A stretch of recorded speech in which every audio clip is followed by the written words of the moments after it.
in Luqman Nation. This is Jackie Luqman, and it's Baba Luqman on the other side of the camera. And this is part 2 of our revolutionary gardening series with the Luqman. So we have prepared our first raised bed that we built. This is going to be a permanent bed that we're going to be using over and over again throughout the year, this year, for the first planting season, the warm season, and into the cool season next year. And we're going to continue to use them. This is the first bed. We're going to have another bed. We're going to get the materials for the second bed this weekend, plus the beds in the backyard. So the first thing that we're going to do, now that we've prepped our soil and we've mixed our straw in, is actually I want to put a little bit of fertilizer in if you want to do that. Now, because of the way we are going to try to plant this crop in this bed, we're going to use a grid method. So some plants require different types of fertilizer. So I'm not going to fertilize the whole bed right now. But before we do the next step, which is setting up the grid, I'm just letting you know that this is when, if you're building a raised bed, after you've mixed in your organic material into your soil, let it sit for a day or so, let the soil warm up, and make sure the soil is nice and loose. Before you set your grid up, that's when you mix your fertilizer into your soil.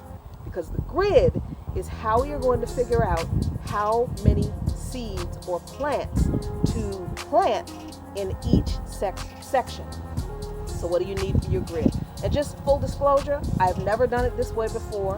I went back to using the old Farmer's Almanac, which my grandmother used all her life to plant, swore by it. So I figured, why not? Why not go back to what's always worked? And they have this great tool where it's an application, it's an app where you can design your garden. You can actually plan how you're going to lay out your plants in your garden. So I did that last night. I had so much fun doing that thing. It's $40 for a year-long subscription, and it is absolutely worth the money. So I'm going to see if it works. We're going to see if it works out. So how do you set up a grid to use in your raised bed? The grid planting system is based on how many seeds can be planted in a square foot area. So you're going to be measuring your the 1 foot spaces. Okay, all right. We have marked off 1 foot spaces on each side of the raised bed boards. Now we are going to pound the nails into each of those marks, because this is how we're going to set up our grid using our twine. So here we are. Oh, and by the way, this is a great little thing. It's a gardener's bench, and I got it from Groupon for like $35, I think. But you can get it at a garden supply store or whatever, and there are plastic models. And this is neat because it has a little pouch on it where you can put stuff in. So it's very, very helpful for middle-aged folks who don't want to kneel on there, because I can't get up on some of my knees. So this is very, very helpful. It's very sturdy too. So here's my first mark, my first 1 foot mark, and it doesn't matter where on the board you nail this. It doesn't have to be precise. You just want to get the nails in the board where the marks are. Uh-oh, this one doesn't want to go in. So let's try a bigger one.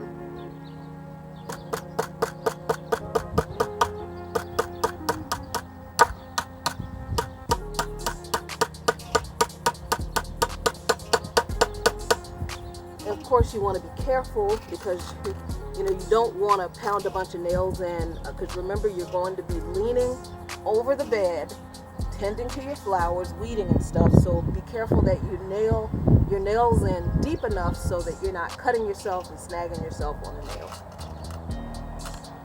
So let me see. Put another one in. Here's the second foot.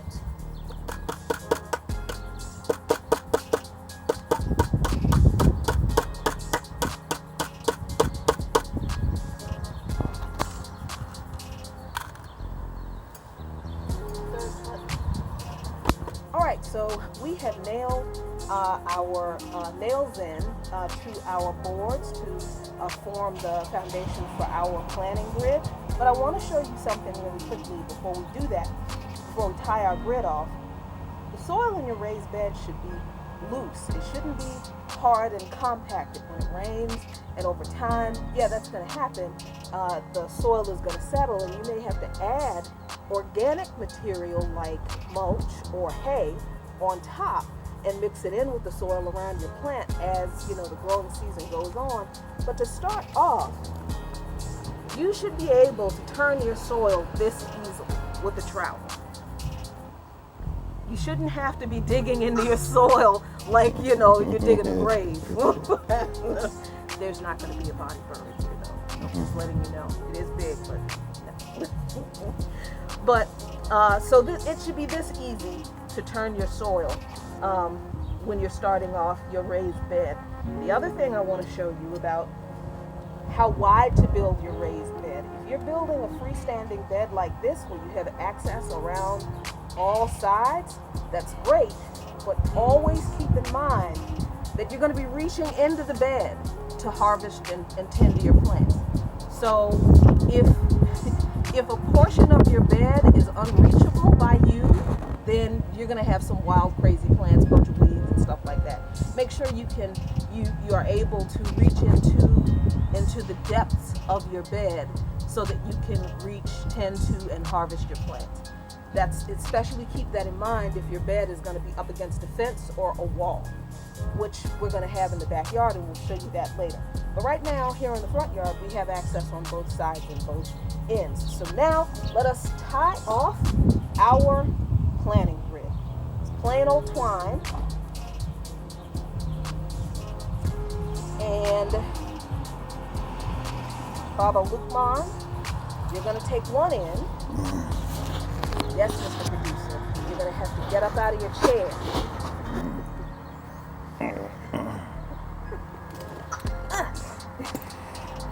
All right. So you take one end of the twine there and go over to that nail, that first nail on the end.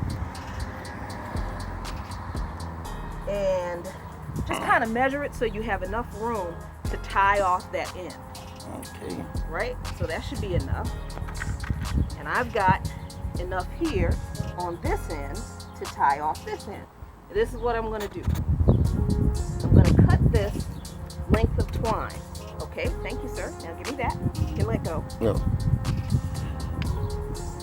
Now we're going to cut as many of this length of twine as we need the first time, so we don't have to keep doing this.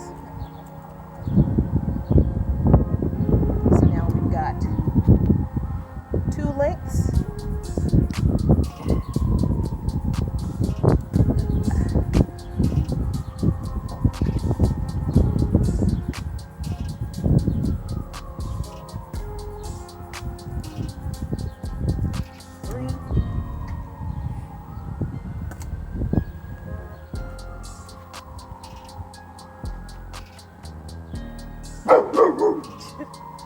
That's Brewski. He doesn't like any of the dogs in the neighborhood except for one.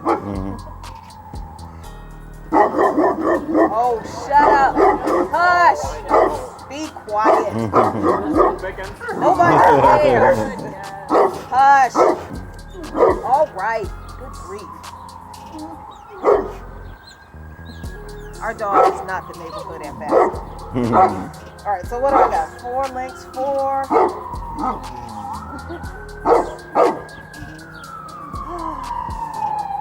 He's a very bossy dog.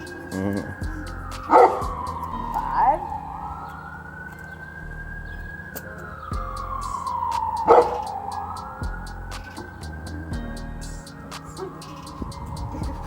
And now he's just going to be upset for the next 5 minutes.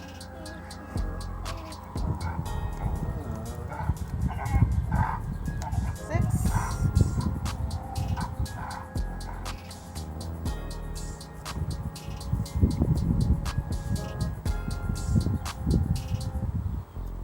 And 7. So now I've got 7 lengths of twine to go what is that? Horizontally? Yeah. Okay, horizontally across our flower bed. And we're just going to tie these 7 lengths of twine to each of the nails on either side to lay out the first part of the grid, the horizontal part of the grid. All right, so we'll be right back. We are back, and as you can see, we are finished setting up our grid. Take a look at the grid. These are 1-foot grids where, according to the Old Farmer's Almanac, we can plant different flowers and vegetables, plants in each grid. That's the whole point of setting up the grid. So what did the Young Farmer's Almanac say? The Young Farmer's Almanac said we're impatient and we ain't got all the time to do all this foolishness. Said listen to the old one, right? Listen to the old one. So again, this is the first time I've tried this, so we're going to see if we are actually able to produce the amount of food that the almanac says we can produce by paying attention to how many seeds we plant in each grid. Here's the thing to keep in mind with working with a grid like this. You have to know how big your plants are going to be. So a cabbage is going to take up a whole grid. So you're only going to plant 1 seed in the grid for cabbage. But onions, they're roots, they're tubers. So they grow underground, and the growth that comes out of the ground don't take up a lot of space. So you can plant 8 or 9 onion seeds in 1 grid. So that's kind of how you can figure out that you can have a 7 by 4 foot raised bed or plot of land and plant 1, 2, 3, 4, 5, 6, 7, 8, 9, 10, 11, 12, 13, 14, 15, 16, 17, 18, 19, 20, 21, 22, 23, 24, 25, 26, 27, 28 different vegetables or fruit. So, we set up our grid. I just got to say that. So this 1 bed could easily feed a family. This 1 bed, and again, folks, I'm so glad you raised that point, Baba, because we did this first bed as an experiment to see how it would turn out, and if we didn't like how it would turn out, we were going to scrap it and figure out something else to do. But this looks like it's going to work so well that we're going to put another bed right in front of it. Yep. So we are going to hopefully get 28 different vegetables and some fruits. We're probably going to put a strawberry bush in here, a little small one. And then we're going to have another bed where we'll have another 28 different types of vegetables. And these are the beds that we are hoping will produce enough food that we can share with our neighbors. Exactly. And then we're going to set up these kinds of beds in the backyard. That would be for our personal That's use. for our stuff. But this is for the neighborhood. Exactly. So yes, just 1 4 by 7 foot, 12-inch high raised bed can feed a family with 28 different vegetables. And I'm looking. I'm gonna make a pan through just to show you this is really our part of the lawn, because this is our neighbors right here. Where you don't see anything, that's our neighbors. This is our part right here, right? So you're not really talking about a lot of land. You're not really talking about a lot of land that can be utilized to feed your family. Yeah, I mean, I'm pretty impressed with this. I'm pretty tickled, and I'm really, really excited to start planting. So let's start planting seeds. Okay. We are back. All right, folks. Yes, we are back, and we're ready to talk about planting seeds. And this is why I set up the grid system. This is a printout from the garden planning app from the Old Farmer's Almanac. And as you can see, there's a picture of each vegetable, fruit, plant, whatever, and it tells you, the number in the corner tells you how many seeds for each plant you should plant in that grid. So remember, look at the way this is laid out, and look at the way our bed is laid out. right? So these are tomatoes right here. We're going to put 2 tomato plants right here in these 2 grids. I'm going to put one. It actually says 1 seed, but here's the thing with planting seeds. Because not every seed germinates, you usually plant more than 1 seed at a time. And then when the seeds do sprout, you thin them out. You pluck out the plant that you don't need. And it's usually the weaker, smaller plant with fewer leaves. All right? So we'll have 2 tomato plants right here. And what is this? I think that is a head of lettuce. Now, hey, what's going on, Good, y'all? how you doing? Now, they claim we can put 4 heads of lettuce in that 1 square. I don't know, but I'm going to trust them. So we're going to plant. So we'll have 4 heads of lettuce there. That is some garlic. Again, garlic is a root vegetable, so it grows underground. So we can plant 9 garlic plants in that corner right there. So you see how this works out? You see how much food this is in this one bed? All right. So again, you can get this. It's a garden planning app at Old Farmer's Almanac on the web. oldfarmersalmanac.com, I think it is. $40 for an annual subscription. It is absolutely worth it. So, all right. So let's talk about seeds. Seeds are funny because number one, not all seeds germinate. Some seeds just don't. If you plant seeds too soon and it's cold at night, the frost might kill some seeds. Most plants, most vegetables can be direct sown into the soil. But if you're in a place where the weather is iffy and you're not sure when the last frost is, that's why a lot of people start their seeds indoors. Again, lazy, not doing it. So I think we're well beyond the last frost, but even if we're not, we got a trick for that. But here's another reason seeds are funny, because you would think that you should just be able to take like a tomato that you are eating and save the seeds on the inside, or like a green pepper and save the seeds from the inside of the green pepper and you can plant those and they'll grow. Not necessarily true, because big agriculture has genetically modified a lot of their foods so that the seeds the foods produce actually don't grow into plants. This is the way that they keep us going to the store and buying their food and not, growing our own. So this is why you buy packs of seeds. Here's the other thing about buying packs of seeds. I save packs of seeds. A lot of people don't. Usually they keep for about a year, because if a seed is dried out for too long, that reduces the likelihood that it's going to germinate the next year.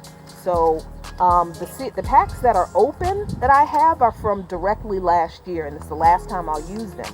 But I got some new ones this year, and I'm especially happy that our friend Cody sent us some really cool heirloom seeds. This is great. This is some meat cabbage, and I've never seen this before in my life. I don't know what it is, but I'm gonna put it in the ground and find out what it looks like. A jelly melon or kiwano, some dragon tongue beans, purple bumblebee tomatoes. These look like smaller tomatoes.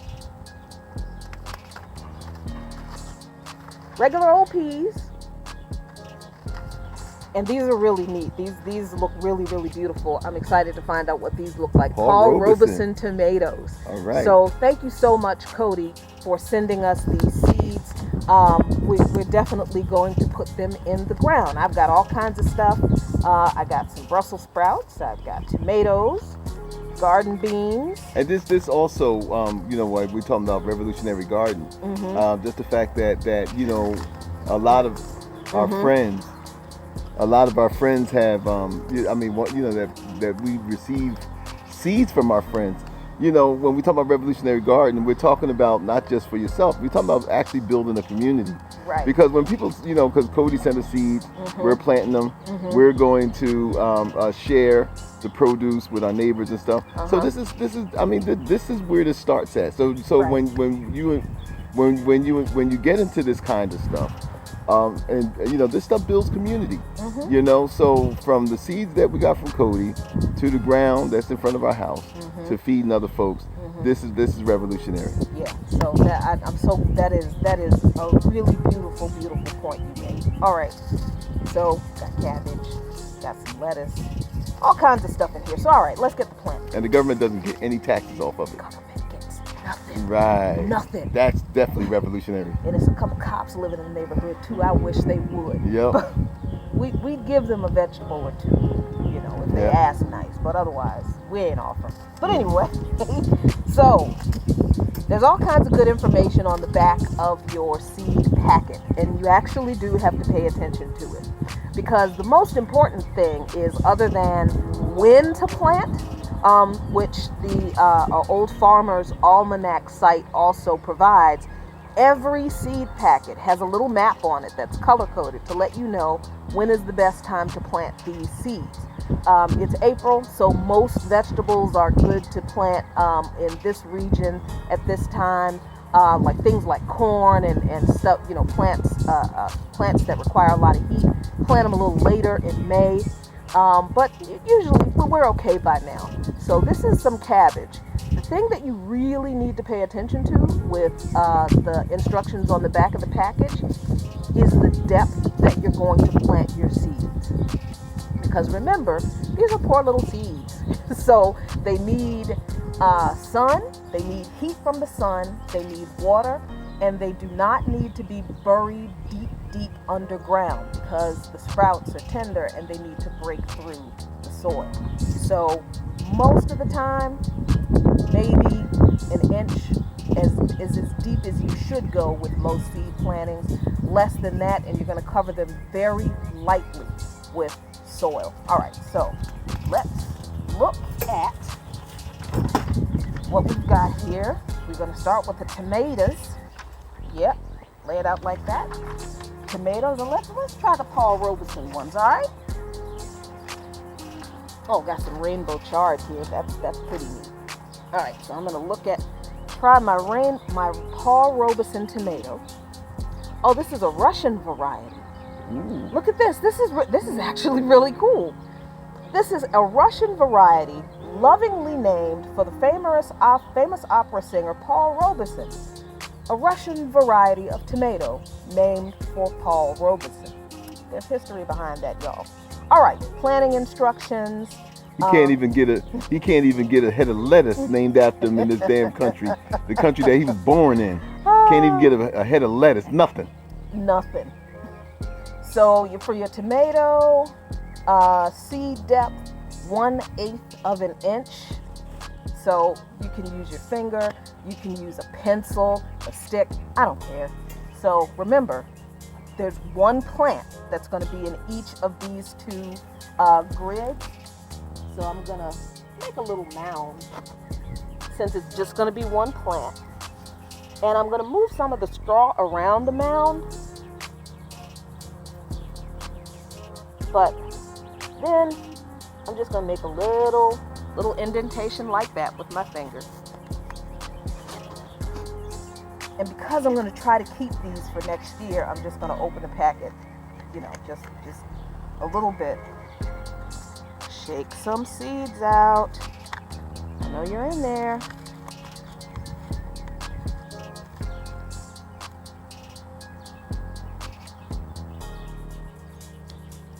That's what tomato seeds look like. They're very small, they're very delicate. You have to be very careful planting them. Don't plant tomato seeds when it's windy. So I'm actually gonna take 3 of these little seeds, and I'm gonna put them in this little old indentation. I'm just gonna cover it with dirt, just like that. And I got 3 other seeds here. I'm gonna do the same thing over here.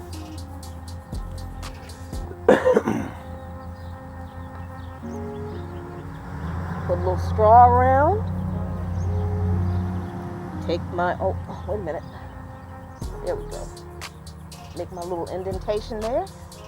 Take my 3 little seeds. Put them in the same little hole. Cover them up like that. Close my packet up. That's my seeds for my 2 tomato plants in these 2 grids. Now, because you have so many vegetables, oh, he's mad at somebody else's dog now. Because you have so many vegetables in one plot, it's a good idea to get labels. You can make your own label with like big popsicle sticks. I have a bunch of those in the house. You can buy them, the plastic ones that you can, write over year after year. But it's a good idea to have labels, because I guarantee you're not going to remember what the hell you planted. When everything starts to come up, before the fruit comes out, you're not going to remember what a lot of that stuff is. So labels are really helpful. Or you could always have this, which would help you. So we've got tomatoes, and this is lettuce.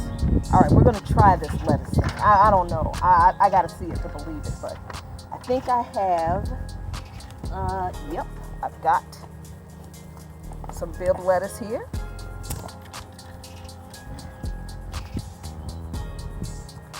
And so let's see. Since I'm supposed to be able to have four plants in here, or 4 seeds in here, then I'm going to lay the lettuce seeds out in quadrants inside the grid. So break this grid up like this.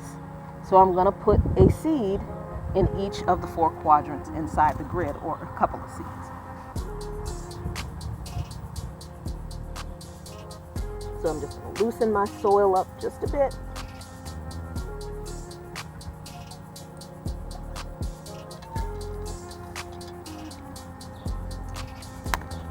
And we'll see how this works out. Lettuce seeds, again, very small and delicate. All right, so. Also, for another health benefit on out here doing this, a lot of black people suffer from vitamin D deficiency. So it's also a chance to get out in the sun. Yeah, definitely. That is definitely true. Now, I'm being extremely undisciplined and just putting a bunch of lettuce seeds in my little indentations, because they are so tiny. And like I said, that's okay, because when they start to sprout, when they start to grow, you literally just thin them out and pluck out the ones that are not as strong. That's all right. So we're going to seed this grid. And I guess when we come back, we'll point to the chart, because the chart, we're going to go by the chart. Yep. So that way we'll know what we have. So we'll be right back. Yeah. Okay. All right, so we are back, and we have planted most of our seeds, 28 different areas. So instead of like 28 different vegetables, we probably have 14, because we planted 2 of most of everything. Some seeds are even more interesting. I read the instructions on the back of this package, and the instructions are to soak these seeds overnight before you plant them. So I'm going to take them back in the house, soak them, and then I'm going to come out tomorrow and plant them. But the rest of the peas and the beans don't require soaking, so these are the last ones we have left to plant here, and then we're going to water, and then we're going to show you what to do to protect your seeds from birds who want to eat the seeds, from critters who want to eat the seeds, and to help your seeds germinate by like we said in our first video, creating almost a little miniature greenhouse by heating up the soil. So let me get these seeds in the ground first. These are string beans. Love these. And let me make sure planting depth 1 inch. Yep, so we can plant these pretty close together because they grow up.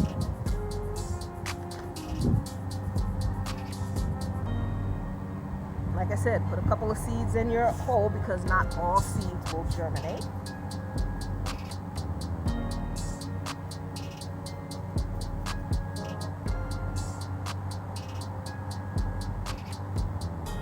So we said something about when, along with planting the vegetables, that we were going to plant some flowers. What's the purpose for that?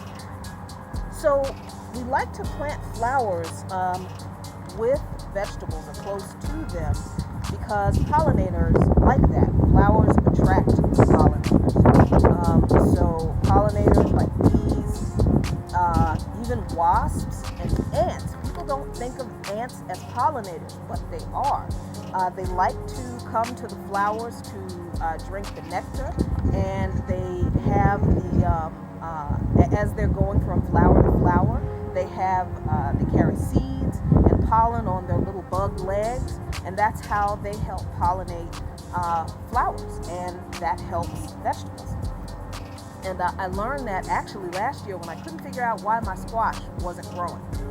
And what a guy online said, look, if you see ants on your squash plant, that's actually a good thing because they are crawling over the blooms, and they're the male blooms, and they're carrying the pollen from the male bloom to the female bloom.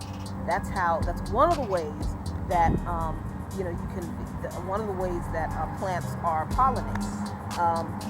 And vine fruit are very interesting in that way. They have male and female blooms, like watermelon, squash, zucchini. So it helps to cage the vine, because I had just been letting the stuff just trail all over the place, and actually that's not the best way to do it. And we're going to show you how to do that. Instead of letting the vine just meander all over the place, put it in a tomato cage so that the fruit falls down, but that the flowers, the vine grows up, and the male and female flowers are closer to each other, which makes it easier for them to pollinate. So we're going to try that out this year too. All right, so let me get this last pea plant in here, and I think we're going to put some flowers here. Did you put something here? Mm-mm. Okay, so we're going to have flowers here, maybe some nice sunflowers.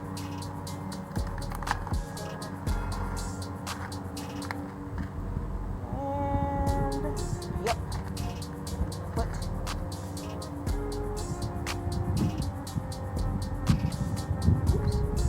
might have a pea plant outside of this grid, on the outside of the raised bed. I just dropped the seed.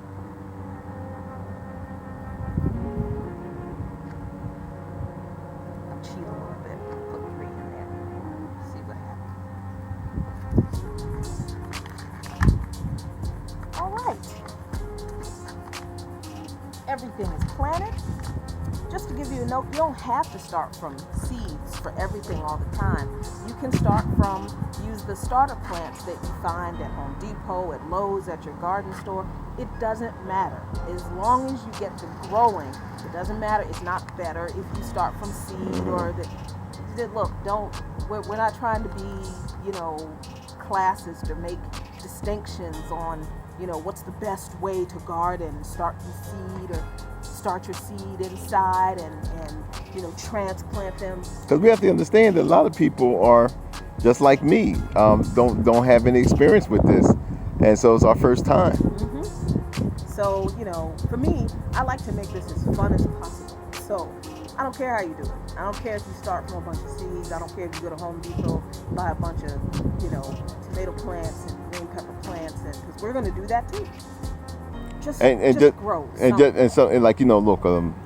We've seen this in Baltimore. We've seen this in a lot of cities, right? It's like if you got an empty lot and the city ain't doing nothing with it, bunch of y'all neighbors get together and just claim it. That's right. And you can set up your own community garden. I think in some towns, in some municipalities, you might can even get city halls backing, because you don't know unless you go down there and see. But you'd be surprised the type of support you might get if you say, hey, look, we want to turn this garden into a community this lot into a community garden, and They may even provide you the resources to do it. You never know. Yep. You never know until you try. And what's the worst they can do? Tell you no? Right. And then if they do, guess what you do? You go right back and you plant this shit anyway. Plant it anyway, because trust me, if they ain't coming out to pick up the trash, they ain't coming out to check on no plants. How can you tell? There you go. All right, so now we are ready to water our raised bed. And yes, I'm outside. When I'm working outside, I like to be barefoot because I'm country. I just like that. So you don't need to use a lot of water. You don't need to soak the bed. You don't need to soak your seeds. You don't want to drown them. You just want to get the water. You just want to get the soil moist so that the seeds are anchored where they are and they start soaking up the water. That's it. That's all you want to do.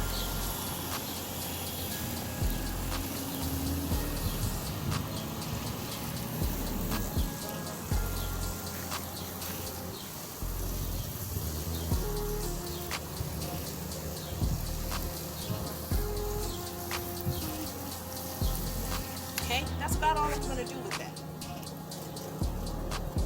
Alright, so we've watered our bed. We have, we've done everything. We've built our bed. We have set up our grid. We've planted our seeds. We've watered our bed.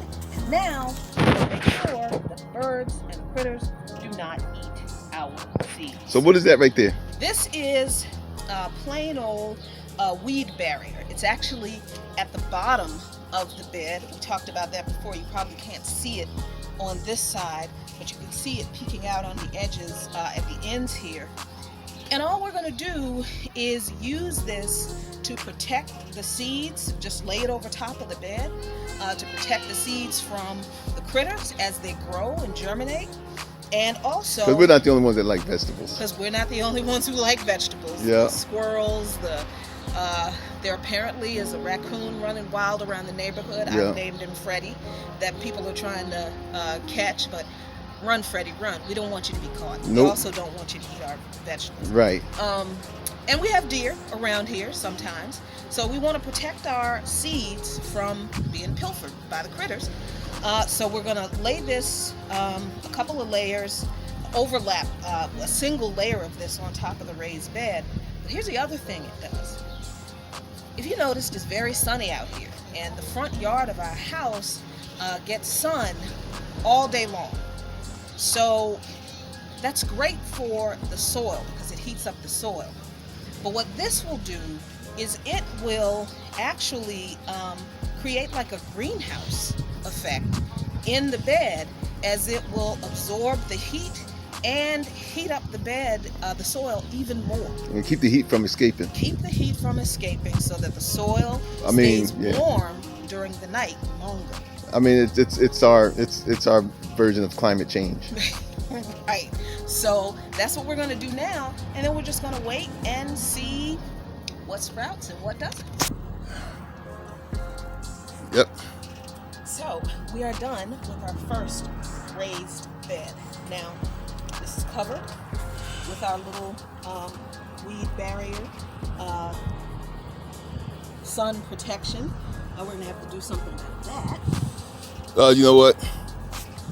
Okay, I was thinking about maybe what we'll do, we'll probably put a nail. Let's see. Or, yeah.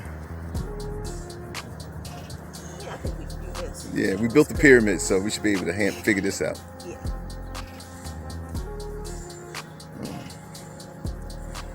Yep, we'll just tie that like that.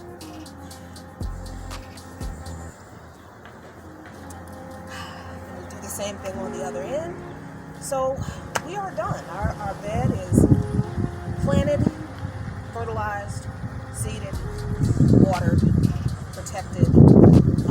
So we'll just wait about a week and we'll see what sprouts. That's how you plant a raised bed, y'all. Check back in a week, see what's going on. Revolutionary garden. You heard?